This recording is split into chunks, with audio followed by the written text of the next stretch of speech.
পশ্চিম বর্ধমানের কুলটি বিধানসভা, রানীগঞ্জ আসানসোল উত্তর বিধানসভা, আসানসোল দক্ষিণ বিধানসভা, জামুরিয়া ও বারাবণী বিধানসভা, এই 6টি বিধানসভার প্রার্থীদের ভাগ্য বন্ধ রয়েছে ইঞ্জিনিয়ারিং কলেজের স্ট্রং রুমে।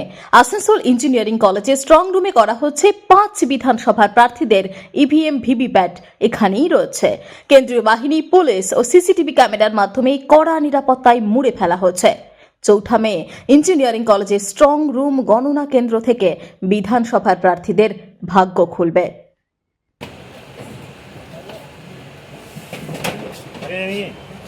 Report PB news.